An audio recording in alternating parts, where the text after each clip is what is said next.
मेरा ये टारगेट रहेगा कि भले एक GD&T सिंबल पे एक से ज़्यादा दिन लग जाएं, लेकिन एकदम क्लियरिटी परफेक्शन से होनी चाहिए, क्योंकि हमें कोई टारगेट तो मीट करना नहीं है, ना ही ये वैसी ट्रेनिंग है जैसे कि कंपनी में आते हैं लोग, उनका 2 दिन का टारगेट होता है, 1 दिन का टारगेट होता है और GD&T ख़त्म करते हैं। उनके पास टाइम की कोई कमी नहीं है, क्योंकि मैंने ये देखा है लोग क्या करते हैं, आधा घंटा देते हैं GD&T समझने में, फिर दोबारा आधा घंटा देते हैं, फिर 1 घंटा देते हैं, ज़िंदगी भर कुछ ना कुछ टाइम देते ही रहते हैं, कभी भी कोई थॉरोली इन डेप्थ जाता नहीं है। तो अगर हम टाइम निकाल के काम कर रहे हैं तो मैं चाहता हूँ कि क्लियरिटी इतनी ज़्यादा हो कि दोबारा अगर इस पर कोई सारे पर्सपेक्टिव हमें देखने हैं, और अगर कोई भी आदमी इस पर डिस्कशन करना चाहे तो तुम लोग दिल खोल के डिस्कशन कर सको। तो कल मेरे को एक चीज़ याद आ गई कि रोहित ने जो पूछा था, रोहित के दिमाग में कन्फ्यूज़न था कि ये जो टॉलरेंस है, फ्लैटनेस है, ये इसमें हम ये जोड़ेंगे या नहीं जोड़ेंगे। तो कल के दिन मेरे पास इतना मुझे लग रहा है कि शायद मैं खुद ही सेटिस्फाइड नहीं हूँ कि जो मैंने आंसर दिया वो इतना क्लियर है कि अब उसमें कन्फ्यूज़न ना रहा हो। तो अभी चीज़ क्या है कि हमने कल चीज़ पढ़ी थी कि जो ये ज्योमेट्रिक टॉलरेंसेस हैं वो क्या करती हैं, एक्चुअल रिलेशनशिप को, फीचर के एक्चुअल रिलेशनशिप को प्रेजेंट करती हैं। अब इसी स्टेटमेंट को अगर मैं डिटेल में जाऊं और फिर वापस फ्लैटनेस वाले सिंबल पे आऊं, तो एक चीज़ तुम्हें ध्यान देनी चाहिए कि इस एग्जांपल में देखो, ये एक अच्छा एलेबोरेशन है, इलस्ट्रेशन है इस स्टेटमेंट का। इस पार्ट में अगर हम देखें, 1 मिनट रुको, मैं पहले थोड़ा फुल स्क्रीन पे लेके आता हूँ। इस पार्ट में अगर देखोगे तो ये जो ऊपर का फेस है ये एक रेल के कांटेक्ट में है। तो यहाँ जो हमारा रिलेशन है वो इस वाले, इसके ऊपर के फेस का और इसके नीचे के फेस का है। अब समझो कि मैंने क्या किया, इसकी हाइट सपोज़ क्या यहाँ पे लिखी है 18.3 है, शायद इतनी क्लियरिटी नहीं आ रही होगी, विजिबिलिटी नहीं आ रही होगी, थोड़ा जूम करता हूँ मैं।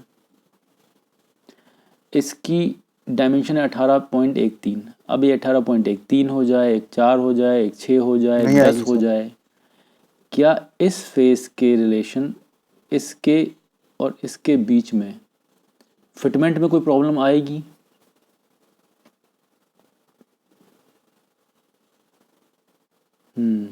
तो हमारा जो रिलेशन है इन दोनों फेसेस का क्या है, ये दोनों आपस में मैच कर रहे हैं। तो अगर ये कब प्रॉब्लम आएगी, जब ये जो सरफेस है ज़्यादा ऊबड़ खाबड़, ज़्यादा वेवी होगा, यानी कि ज़्यादा अनफ्लैट होगा। तो इस फेस पे सही से फिट हो जाए। GD&T नीड बेस्ड होती है, अगर ज़रूरत नहीं होती तो हम नहीं देते, ऐसा कोई फैशन नहीं है कि देना ही देना है। तो इसको ये समझ में आया कि इस वाले पार्ट को अगर मैं यहाँ फिट करूँगा और साथ में इसमें पिन डालूँगा, तो अगर ये फेस ज़्यादा ऊबड़ खाबड़ होगा तो जब ये पिन इसमें जाएगी तो ये फिट नहीं होगा।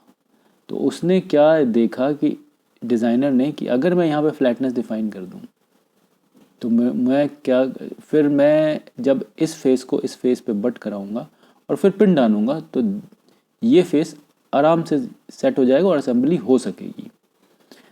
इसके अलावा भी इसने ये फ्लैटनेस 0.25 में इसलिए भी ली होगी कि इसके डाया पे ऐसा कुछ इसी टाइप की कंडीशन उसे दिखाई पड़ी होगी कि ये जो आइटम है ये 0.25 के ऊबड़ खाबड़पन को, अनफ्लैटनेस को टॉलरेट कर सकता है। अगर 0.2 के ऊपर चले गए तो फिर ये नहीं टॉलरेट कर पाएगा। तो ऐसा इसने कैसे डिसाइड किया होगा कि इसके होल में और इसकी शाफ्ट में जो डेविएशन होगा वो 0.25 का रहा होगा, या 0.25 से थोड़ा सा ज़्यादा रहा होगा, मान लो 0.28 का रहा होगा, जिससे इसको पता है कि ये जो अनइवननेस है, 0.25 की अनइवननेस, ये हाँ असेंबली सर। टॉलरेट कर सकती है। इसकी वजह से उसने फ्लैटनेस 0.25 दी है। क्या ये क्लियरिटी आई है नहीं कि सर, आ ये गया। हमने सिर्फ ये रिगार्डलेस ऑफ अदर फेस क्यों है?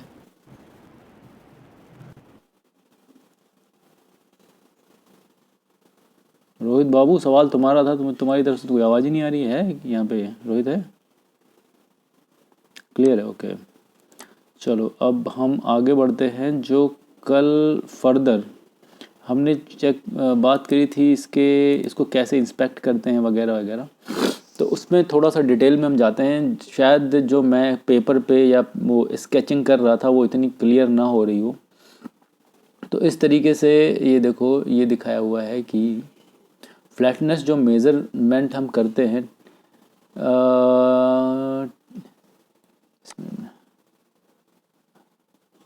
क्या यार छींक आने वाली है लेकिन आ नहीं रही, बीच में अटकी हुई है।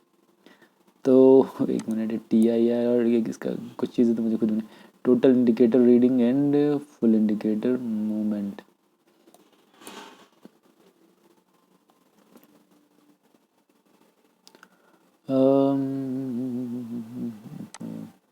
इसका तो मुझे भी शायद ये कोई मेज़रमेंट वाला ज़्यादा बेटर पता है। TIR और FIM तो मुझे भी पता नहीं क्या है। एनीवेज, तो इसको एक बार को इग्नोर करते हैं, शायद आगे चल के समझ में आ जाए। This is achieved with a probe और डायल इंडिकेटर। बट इसका मोटा मोटा वो प्रेशर जो हम बात कर रहे थे कि पपी डायल को कुछ प्रेशर देना है उसके ऊपर, देन उसके बाद उसे मूव कराना है, तो ये फुल इंडिकेटर मेज़रमेंट और वो दोनों कुछ उससे मुझे कनेक्टेड लग रहे हैं फ़िलहाल। अब हम बात करें फ्लैटनेस की। जैसे इन्होंने डिफ़ाइन करी यहाँ पे फ्लैटनेस 0.01 में, तो इसका मतलब ये है कि टॉलरेंस जोन है वो क्या है, 0.01 का है, सॉरी 0.001 का है, जिसका मतलब है कि जो इसका एक मीन प्लेन निकला होगा उससे 0.0005 ऊपर और 0.0005 इंच नीचे, ये एक इन्होंने टॉलरेंस जोन बनाया है। ये क्या दिख रहा है,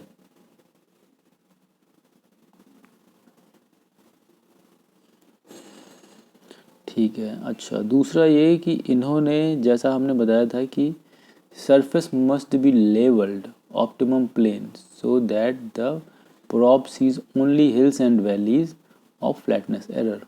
तो इसका मतलब ये है कि इनको इस जो भी सरफेस है इसको, ये जो नीचे लोकेट स्क्रू जैक कह लो या इनको हाइट एडजस्टमेंट पिंस कह लो, ये 3 पिंस पे इन्होंने इस तरीके से टिकाया हुआ है कि एक जो प्लेन है एग्रीगेट, अगर मैं इसका एवरेज प्लेन की बात करूं तो वो हॉरिजॉन्टल हो जाए, इस तरीके से रख के फिर इन्होंने ये जो चीज़ है, ये पपी डायल है हाइट गेज के साथ में अटैच्ड, ये इसको चारों तरफ घुमाएंगे और इन्हें पीक एंड वैलीज मिल जाएंगी। फर्दर शायद अगले पेज में थोड़ी सी और डिटेल है इसके बारे में, ओके। तो ये तो था हमारा फ्लैटनेस के बारे में। मुझे लगता है फ्लैटनेस के बारे में अच्छी खासी क्लैरिटी मिल गई होगी, इसमें कुछ बचा होना नहीं चाहिए, क्योंकि ये सबसे ज़्यादा इजी, सबसे ज़्यादा सिंपल ज्योमेट्रिक टॉलरेंस है। आते हैं अगली टॉलरेंस में, GD&T पे। ये है स्ट्रेटनेस। तो स्ट्रेटनेस का सिंबल ऐसा लाइन जैसा होता है और ये भी किसी डेटम पे डिपेंडेंट नहीं होती है। दूसरा ये कि स्ट्रेटनेस इंडिविजुअल लाइन एलिमेंट पे surface, sorry line elements at surface, ये एक्सिस पे सर एक तरह से कर इसका सकते हैं टारगेट एक्सिस नहीं फ्लैटनेस होता। मतलब इसका को, मतलब अगर ये हम नहीं है 1D कि मेजर करें तो ये हम स्ट्रेटनेस ये जो सेम ऐसी स्ट्रेटनेस कुछ है ना। देखेंगे एक्सिस की देखेंगे, ऐसा नहीं है। स्ट्रेटनेस हम देखेंगे सरफेस की, और वो भी लाइन एलिमेंट की, ना कि पूरे प्लेन पे घूमने चले जाएंगे। तो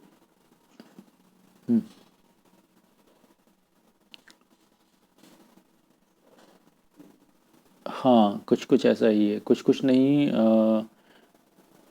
90% ऐसा है, लेकिन इसमें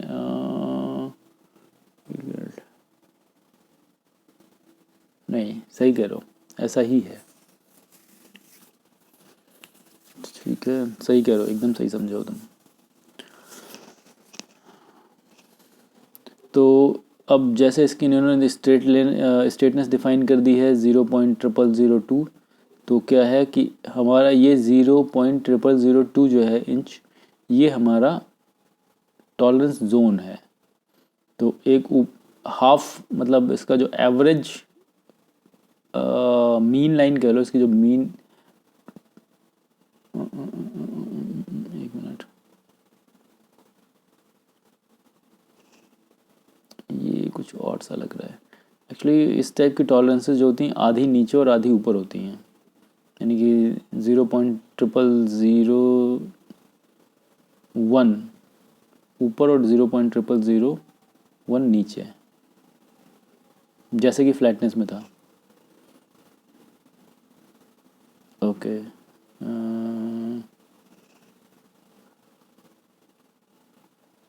इन्होंने इसको ये दिखाया हुआ है कि हम इसमें भी वैसा ही है कि हमने जैसे फ्लैटनेस में क्या किया था उसको, क्योंकि वो 2 डायरेक्शनल प्लेन में था तो हमने 3 पिंस पे किया था।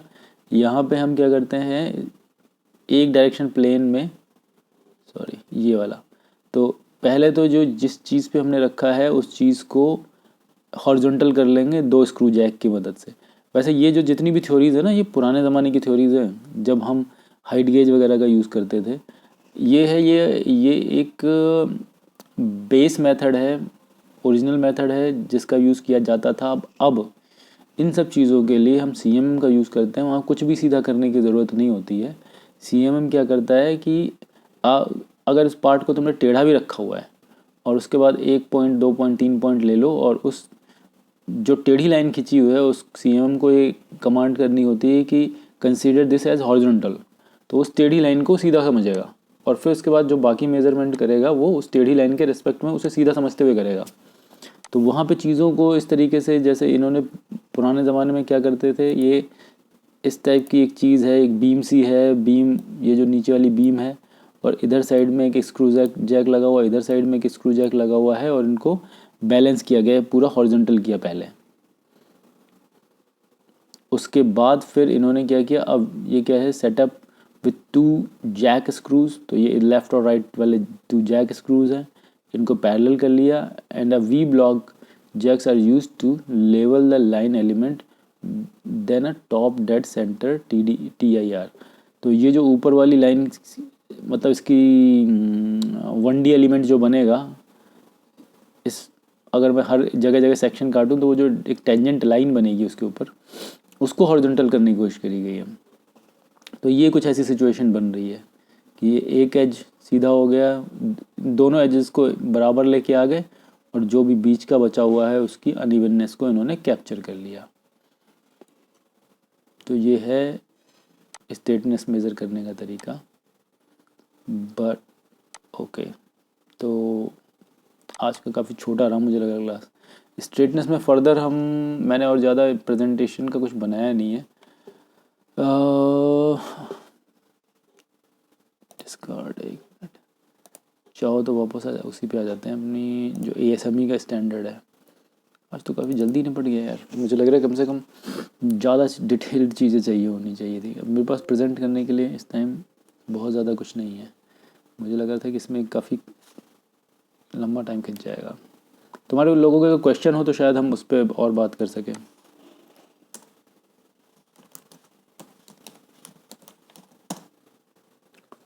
ओके, ये अपना स्टैंडर्ड है ASME Y14.5M, जो कि GD&T। एक मिनट, इसका स्कोप क्या है पहले देखते हैं।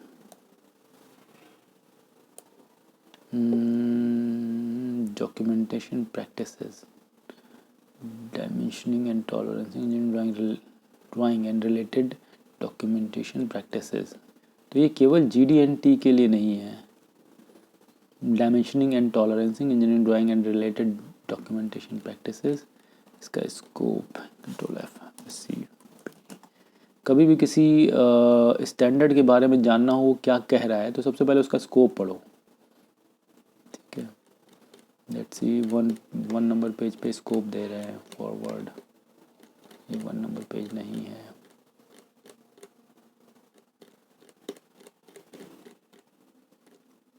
ओके, तो स्कोप है क्या इसका,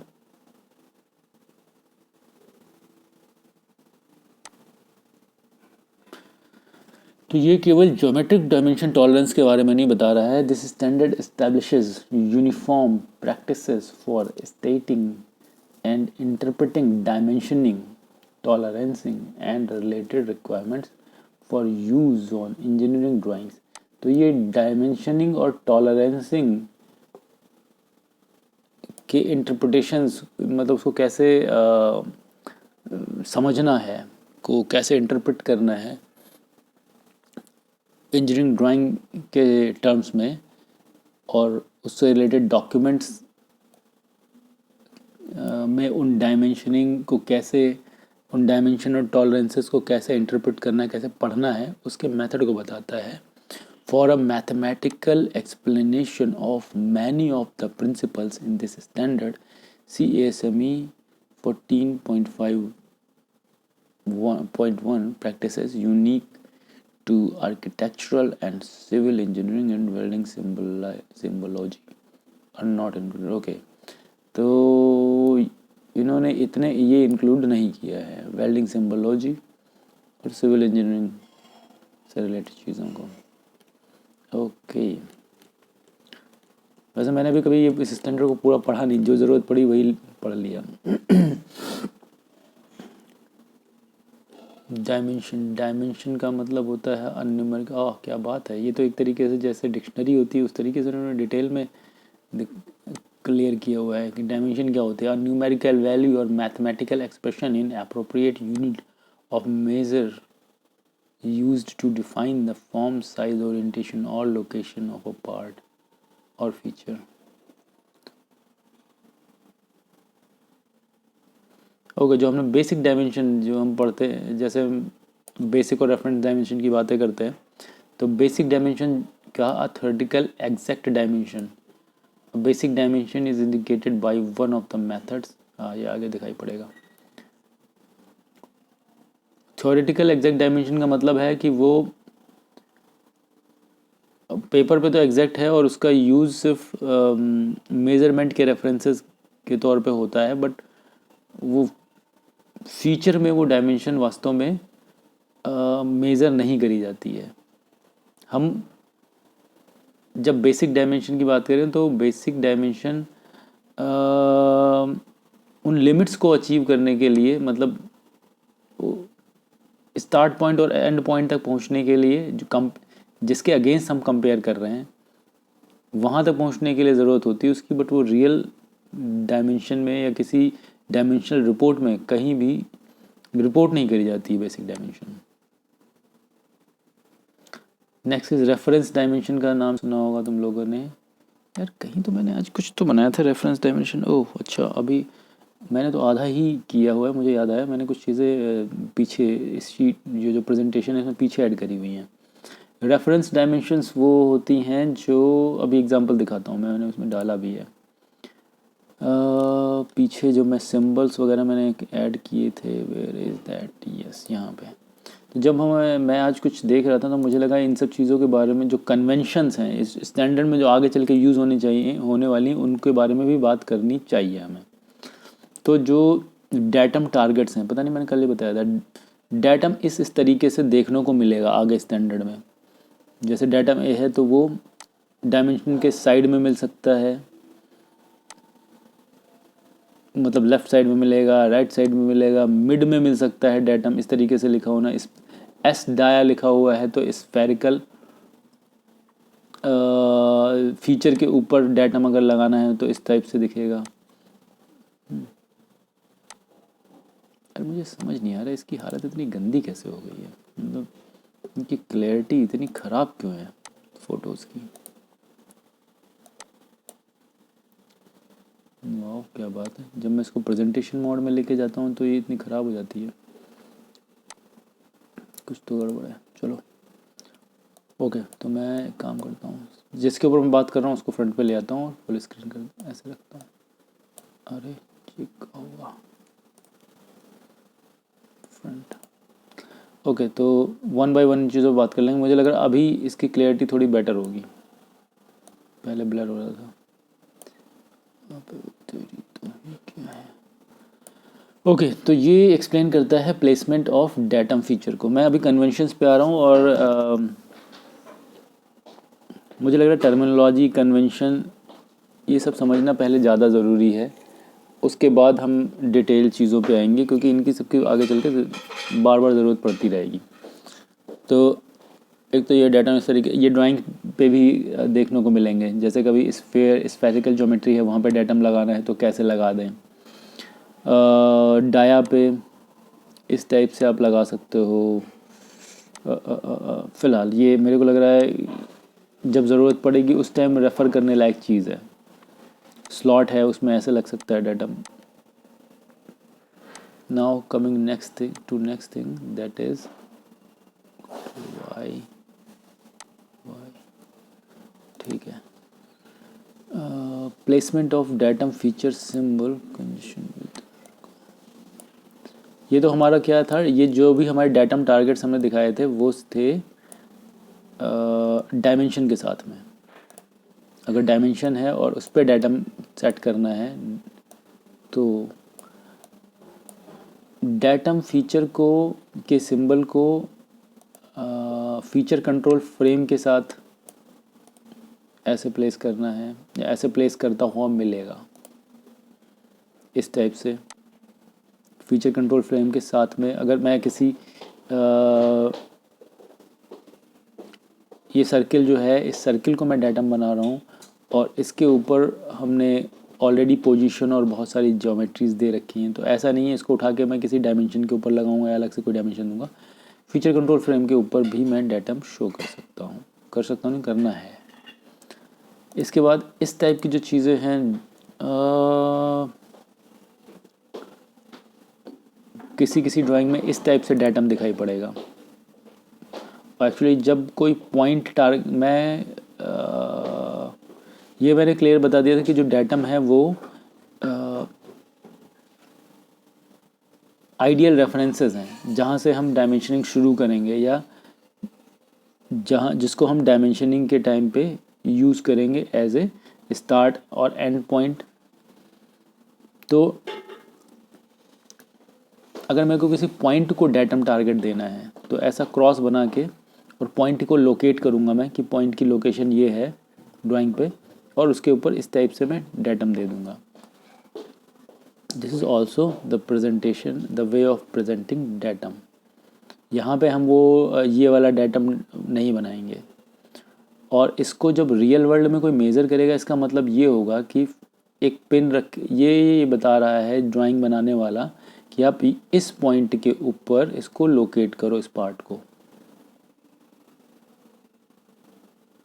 ओके और इसके लिए ये भी हो सकता है कि जो मैन्युफैक्चर करने वाला इंसान है वो क्या करेगा, यहाँ पे एक फ्लैट मशीन एरिया बना दे ताकि जब वो लोकेट करना हो तो सही से मतलब वो पिन सही से लोकेट हो। ऐसा भी मैंने देखा है कई बार कि जो डाटम लोकेशन जहाँ पे डाटम बनाया जाता है उसको लोग ट्रू करने की कोशिश करते हैं। उसको अगर फोर्जिंग से बनाया है और उसमें कस्टमर ने यहाँ मेंशन कर रखा है कि टॉप एज से 25 और लेफ़्ट एज से 100 की दूरी पे एक पॉइंट है, इसके ऊपर आप पार्ट को आप इस पार्ट को रेस्ट करवाओगे, तो कई बार सप्लायर जो होते हैं वहाँ पे क्लीन कट मारते हैं, उसको फ्लैट बनाते हैं ताकि जब उसके ऊपर लोकेट करना हो तो जो पिन है वो सही जगह पर रेस्ट करे, टेढ़ी मेढ़ी दाएं बाएं ना हो जाए। तो this is the datum target in drawing. और फिज़िकल वर्ल्ड में जब कोई इसको पार्ट को रेस्ट करेगा या पार्ट इसको डाटम बनाना होगा तो पिन पे फिज़िकल डाटम फीचर सिमुलेटर, जैसे मैंने बताया था सरफेस प्लेट एक डाटम सिमुलेटर है, क्योंकि सरफेस प्लेट को मैंने ट्रू किया हुआ है। वो एक तरीके का परफेक्ट फ्लैट प्लेन है, फ्लैट प्लेट है वो। ऐसे ही ये जो फिज़िकल डाटम फीचर सिमुलेटर है, तो ये जो पिन बनी होगी ये एकदम प्रिसाइज पिन होगी।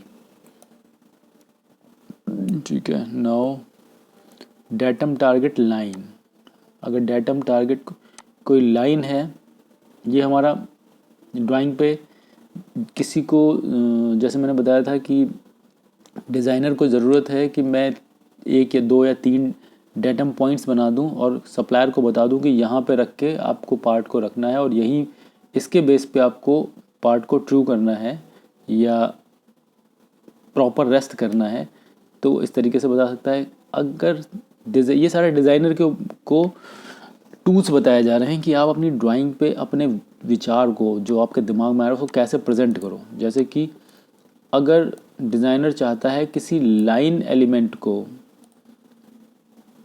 डेटम बनाना, वो था पॉइंट एलिमेंट कि वहाँ पे आप रेस्ट कर लो। अगर कोई डिज़ाइनर चाहता है कि मैं अपने पार्ट को ऐसे लोकेट करूं, ऐसे रखूं किसी लाइन एलिमेंट के सहारे, तो ये दिखा रहा है ड्राइंग पे आप ऐसा मेंशन करोगे एज पे जैसे इन्होंने दिखा दिया, और दूसरे व्यू में ऐसे एक एक्सिस लाइन बना दोगे, एक्सिस नहीं फैंटम लाइन है ये, और वहाँ पे डेटम को शो करोगे।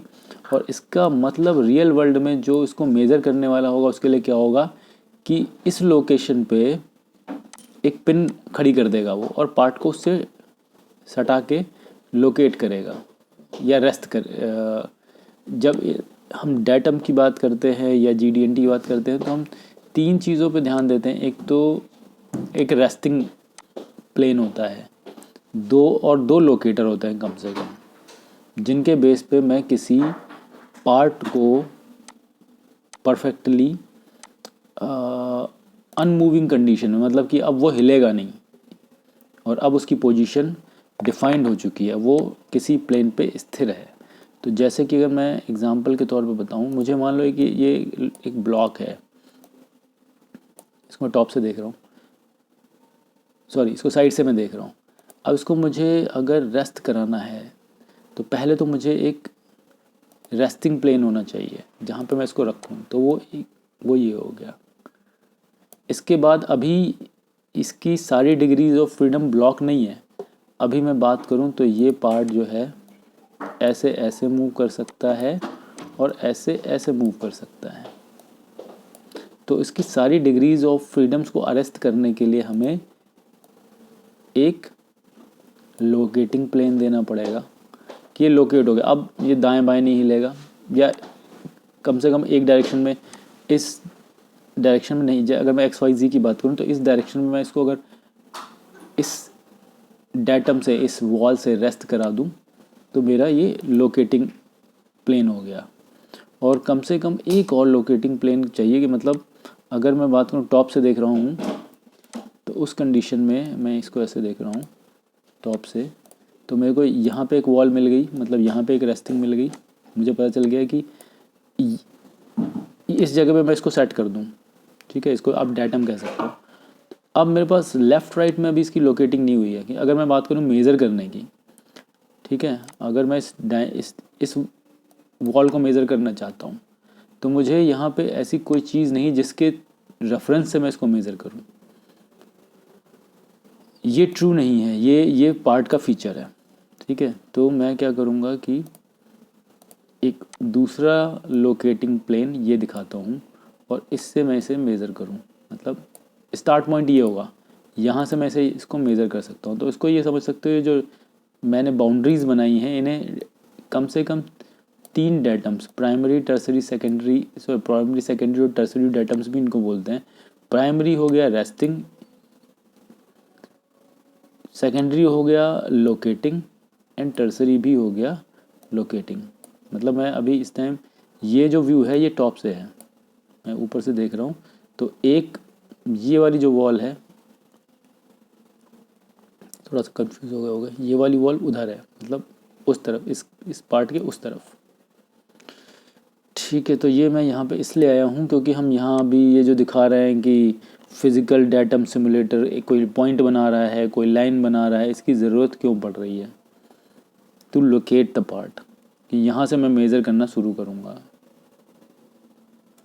ओके, फिर इसके अलावा और डेटम टारगेट सिंबल्स हैं जिनकी बहुत कम ज़रूरत पड़ती है। कभी कभी मैंने बहुत कम देखा है इनको अब तक की ज़िंदगी में। मुझे लग रहा है एक फोर्ड की किसी एक आध ड्राइंग में देखा था मैंने इस टाइप के डेटम टारगेट।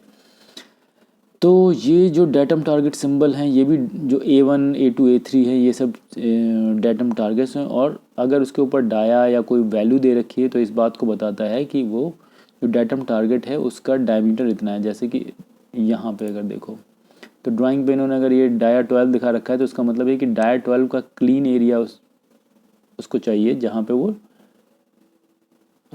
इसको रेस्ट कराएगा, मतलब जो मेरा रेफरेंस स्टार्ट पॉइंट होगा जहाँ से शुरू करूँ। जैसे कि यहाँ पे सिर्फ पॉइंट था, अभी इस वाले केस में क्या है, इसने डाया 12 का फ्लैट क्लीन एरिया दिखाया है कि यहाँ दिस इज़ योर डाटम, यहाँ से आप हो सकता है इसका वो यूज़ करने वाला हो, यहाँ से कुछ डिस्टेंस देने वाला हो, यहाँ से ये डिज़ाइनर यहाँ से हो सकता है कोई डिस्टेंस देने वाला हो, यहाँ से किसी फीचर को शो करने वाला हो कि ये फीचर इतनी दूरी पे है, वो ड्राइंग में यूज़ करने इसका यूज़ हो सकता है। उसके लिए ये बता रहे हैं, ये स्टैंडर्ड बता रहा है कि आप इस तरीके से प्रेजेंट कर सकते हो अपनी ड्राइंग पे। ठीक है, तो मेरे को लग रहा है अब वो ख़त्म हो चुका है, जो ये शायद वो चीज़ें ख़त्म होंगी जो मैंने मतलब आज के दिन ऐड करी थी कन्वेंशंस के बारे में। ओके, नाउ वापस कमिंग बैक टू, ये मुझे यहाँ से याद आया था डायमेंशन। अरे यार अच्छा ये हो गया, लेकिन मुझे एक चीज़ समझ नहीं है, मैंने रेफरेंस डायमेंशंस भी कहीं तो डाली थी, वो मुझसे मिस हो गई हैं क्या?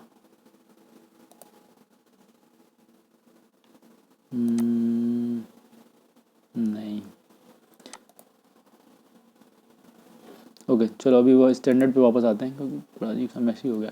डायमेंशन रेफरेंसेस मतलब रेफरेंस डायमेंशन, वो डायमेंशन जो इनको हम ड्राइंग पे ब्रैकेट के फॉर्म में प्रेजेंट करते हैं। रेफरेंस डायमेंशन जो होंगी शायद देखी होंगी, जैसे कि इस वाले पार्ट पे अगर ये मेरा फ्रंट व्यू है, ठीक है, मैं एक तो डायमेंशन यहाँ पे दे दूँ इसकी, ठीक है, और ये वास्तव में इसकी चौड़ाई है, मान लो W है ये, और जब मैं इसको ऊपर से देख रहा हूँ, ये मेरा साइड मैंने बताया कि फ्रंट व्यू है, और ये मैं टॉप से देख रहा हूँ, और टॉप में भी मैं ये वाली डायमेंशन दिखाऊँ, एक ड्राइंग में एक ही डायमेंशन रिपीटेड नहीं होनी चाहिए, बट कोई अगर ज़रूरत पड़ती है तो हम उसको रिपीट कर सकते हैं। देन इस कंडीशन में मैं इस डायमेंशन को रेफरेंस डायमेंशन दिखाऊंगा। ये सिचुएशन हो गई, या इसके अलावा भी है, जैसे कि मेरे पास वो मेरी जो मैंने व्यूज़ बनाए थे वो मुझे मेरे वही रह गए ऑफिस में ही। मैंने मान लो ये वाली डायमेंशन दे रखी है x, ये दे रखी है y, ठीक है, बट मैं चाहता हूँ कि सप्लायर को ज़्यादा दिमाग ना लगाना पड़े, तो मैंने ये वाली डायमेंशन भी दे दी, ठीक है, मान हो गई। तो मुझे इनमें से डायमेंशन को रेफरेंस देना पड़ेगा, क्योंकि ये प्लस ये इससे मुझे वो डायमेंशन मिल जाती तीसरी वाली, तो दोबारा मुझे इस डायमेंशन को दिखाने की ज़रूरत नहीं है, तो मैं इसको रेफरेंस दे सकता हूँ। इन तीन में से मुझे किसी एक को रेफरेंस देना पड़ेगा, ये ही रूल है, ठीक है, कि रिपीटेड डायमेंशन में नहीं दे सकता, या तो दो ही ना, वो कैलकुलेट करके निकाल लेगा जो मेज़र करने वाला है। बट आमतौर पे क्या है, इंस्पेक्टर से मैं उम्मीद नहीं करता हूँ कि इंस्पेक्शन के टाइम पे पहले इसको निकाले, फिर इसको निकाले, फिर इसको निकाले। तो उस कंडीशन में क्या करता हूँ मैं, एक डिज़ाइनर क्या करता है कि ये डायमेंशन प्रेजेंट कर देता है बट रेफरेंस में डाल देता है, क्योंकि जब इनके ऊपर टॉलरेंसेस जब पढ़ने लगेंगी ना, जो प्लस माइनस 1 अगर मैं डालता हूँ, अब इसको अगर इसको मैं चलो 41 हो चुका, इसको मैं वेरिएबल की जगह कांस्टेंट बना दूँ। इस टाइम में हम बात कर रहे हैं रेफरेंस डायमेंशन की, how to why we use that. अगर मैं एक काम करता हूँ, दिस ये लेता हूँ, ये वाला, इसको करने के बाद हम आज की क्लास क्लोज कर देंगे।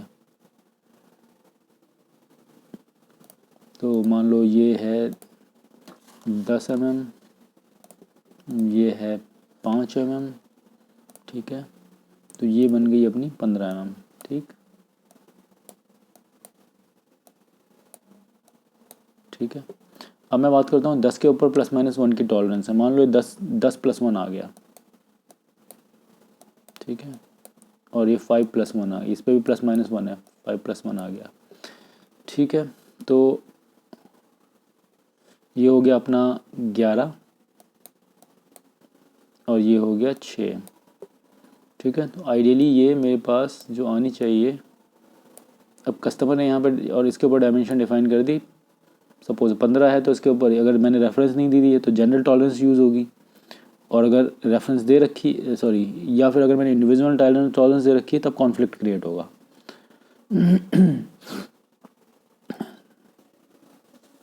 इसका एक और चीज़ है डायमेंशन।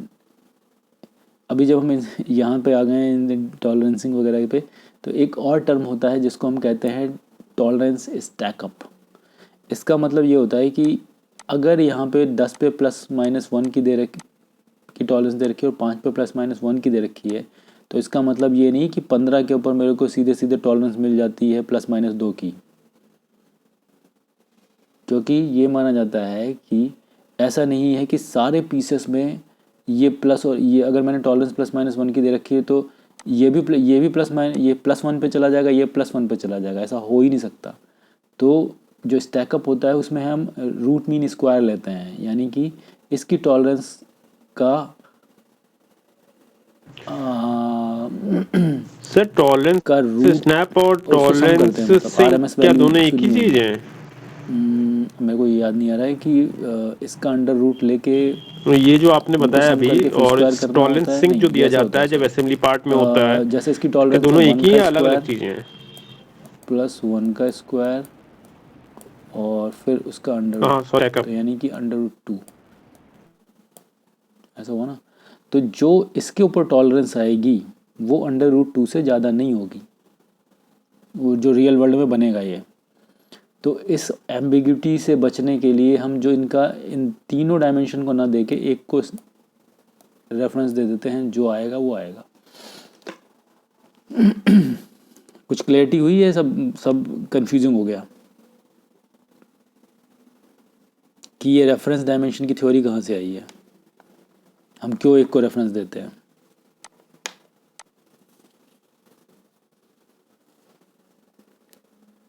हाँ भाई,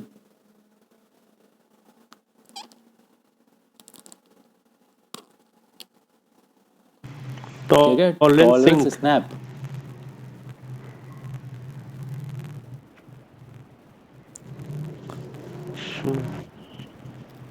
अच्छा, जो मैंने बताया वो है टॉलरेंस स्टैकअप। स्टैकअप का मतलब होता है जब एक बेसिकली के सर ऊपर एक असेंबली हम पार्ट्स में जब दो तीन सम पार्ट से करते हैं मतलब उनको, क्योंकि जो सब ये पार्ट चाइल्ड पार्ट्स एक साथ जब यहाँ से असेंबल लेके करते यहाँ हैं तक तो की सबके वैल्यू, यहाँ से लेके टॉलरेंसेस यहाँ तक की मिला के वैल्यू। जो अब एक्चुअल इसकी मटेरियल है तो जो उसकी ओवरऑल बॉडी टॉलरेंसेस हैं, ना हो जाए, तो तो जब किसी मैं एक कोई पार्ट फिक्सचर को या ऐसा किसी रखा पार्ट जाता को है जिसमें इसमें फिट वो होने वाले पार्ट टॉलरेंस को को डिज़ाइन कर रहा कंपनसेट कर होता हूँ लिया ना, जाता है तो मुझे ध्यान देना होता है। ऐसा नहीं कि मैं इसकी उस पे हाईएस्ट जाके। वैल्यू पे चला जाऊँगा, जिसमें मैं इसको फिट करने वाला हूँ, जो वो उस पार्ट को जब मैं डिज़ाइन करूँगा, सपोज़ ये इस चीज़ के अंदर जाने वाला है, तो इसका मतलब ये नहीं है मैं इसको 12 पे 15 11 और 6 17, ऐसा नहीं है कि उसमें 17 में बना दूंगा। उसके लिए मेरे को स्टैकअप की ज़रूरत पड़ती है, तो वहाँ पे हम RMS लेते हैं। SINK तो जो बोल रहे हो, क्या तुमने बोला है स्टैकअप, और दूसरा क्या बोला तुमने? डिजाइनिंग में यूज होता है सर। टॉलरेंस सिंक का एक्चुअली मैंने नाम ही नहीं सुना ना, मुझे कभी मतलब कभी तक ज़रूरत पड़ी, तो हो सकता है मैं सर्च करूँगा, देखूँगा कि होता क्या है। टॉलरेंस सिंक के बारे में कुछ आइडिया दो, क्या है ये? मैं सब तैयारी कर रहा था तब पढ़ा था। टॉलरेंस सिंक दिया जाता है उस टाइम। हम्म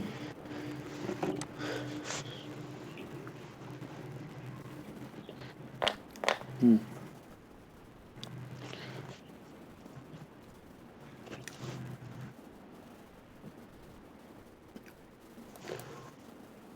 पता नहीं, ये टर्म मैंने आज तक कभी सुना ही नहीं, मुझे ज़रूरत ही नहीं। मतलब मैंने अभी किसी भी असेंबली या फिक्चर बनाने के टाइम पे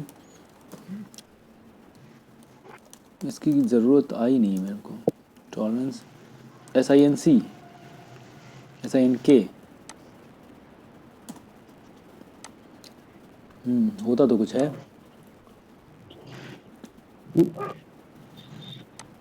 चलो, नहीं पता सर नहीं, इसमें लेकिन एक्चुअली में ना मेरे ये को कभी ज़रूरत नहीं टॉलरेंस पड़ी तो कभी ढूंढा ही नहीं मैंने। और रेफरेंस डायमेंशन तो समझ में आई। टॉलरेंस ऐसी चीज है कि जो हमारे कंट्रोल में, मतलब हम देते ही इसीलिए क्योंकि जो पार्ट हम बना रहे हैं तो वो हम बनते टाइम हमारे कंट्रोल में, मतलब इतना डेविएशन हम तो तूने सस्टेन एमटेक कर में पढ़ा लेंगे। था? और रेफरेंस आपने 15 का दिया है, वो ऊपर वाले में 10 10+1 है, 5+1 है। वो हमने दिया है कि इतना वेरिएशन हो सकता है। मैक्सिमम कंडीशन में अगर 11 और 6 हो गया तो ये पार्ट स्टेबल नहीं होगा। हो सकता है ओईएम्स को ज़रूरत पड़ती हो, मतलब क्योंकि मतलब ये वैक्यूली अब फाइनल लेवल पे सबसे ज्यादा असेंबली तो वही टोटल करते हैं। हम जो चीज़ों की असेंबली करते हैं नहीं उसमें कभी आपने हमने मतलब ये फैक्टर कंसीडर करा ही नहीं। एंड लिमिट गेजेस, अच्छा चलो इसको भी ऐड करेंगे इसमें। अच्छी बात है, कोई नई चीज़ देखने को आ रही है। बट आमतौर पे मैं उन चीज़ों में बिलीव करता हूँ जो नीड बेस्ड चीज़ें। ठीक है, फिलहाल जो तुम कहीं और पहुंच गए, तुम उन बच्चों, मतलब वो कुछ क्लास में ऐसे लोग हाँ होते हैं हाँ ना जो घर से कुछ और पढ़ के आए होते हैं तो उसके बाद वो जो पूछा पढ़ाया जा रहा होता है उसके बाहर का सवाल पूछते हैं वो। मुद्दा ये है कि जो रेफरेंस डायमेंशन समझ में आई। हम्म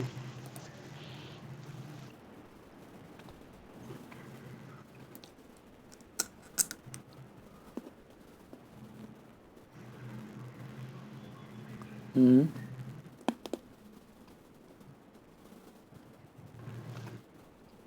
हम्म हम्म 11 और 6 हो गया तो क्यों नहीं होगा? अगर डिज़ाइनर ने ड्राइंग बनाई है तो उसके हिसाब से 17 हो जाएगा। लेकिन ये जो 15 है ये इसीलिए तो रेफरेंस दी गई कि 17 को अकोमोडेट कर सके। अगर डिज़ाइनर ने यहाँ पे 10+1 दिया है, +-1 दिया है, और 5+-1 दिया है और ये आता है, तो कोई भी जिसने भी ये दिया है उसको रिजेक्ट नहीं कर सकता। मतलब मैं अगर पेरेंट कंपनी हूँ, मैंने ड्राइंग बना के सप्लायर को दी है और मुझे उसने सप्लायर ने ये पार्ट दिया है, तो मैं किसी भी तरीके से रिजेक्ट नहीं कर सकता क्योंकि रिजेक्ट है ही नहीं है। लेकिन जब मैं 15 पे कह रहा हूँ कि अगर मैं 15 पे यहाँ पे अगर मैं टॉलरेंस दूंगा +-2 की, तो वो थोड़ा सा मैं कहूँगा आउट ऑफ द ट्रेंड हो जाएगा। मैं उसको अलाउ कर रहा हूँ एक तरीके से कि तू 17 तक चला जा। अगर किसी सप्लायर ने बना के दिया मैं इसे रिजेक्ट नहीं कर पाऊंगा, लेकिन ऐसा होता नहीं है। वो इसलिए नहीं होता क्योंकि अगर कोई इंटेंशनली ये बनाएगा तभी होगा। क्योंकि ऐसा नहीं हो सकता है कि ये जो एज है ये भी प्लस साइड में चला जाए, ये भी प्लस साइड में चला जाए। ये बात मैं कर रहा हूँ प्रोबेबिलिटी की। ये scenario rare of the rarest है कि दोनों ही बड़े साइज़ में चले गए हैं। हो सकता है ये 11 है 10.7 हो, ये 5.2 हो, कभी उल्टा भी बैठ सकता है, 4.8 भी हो सकता है ये। समझे? क्योंकि ये कोई जानबूझ के नहीं बना रहा है। अगर कोई कोशिश करेगा बहुत ज़्यादा तब भी शायद ना बना पाए कि दोनों ही एकदम अपर साइड में 10, ये 11 बना दे और 6 बना दे। क्योंकि ये जो चीज़ है ये तो रैंडमली आ रही है, और कोई इंटेंशनली बनाएगा तभी ये बन सकता है। ये जो सिनेरियो है तभी बन सकता है, अदरवाइज़ बनेगा ही नहीं। चाहे करके देख लेना है। अगर कोई सप्लायर तुमने किसी ड्राइंग पे टॉलरेंस दे रखी ना, ये कभी सिचुएशन आएगी नहीं।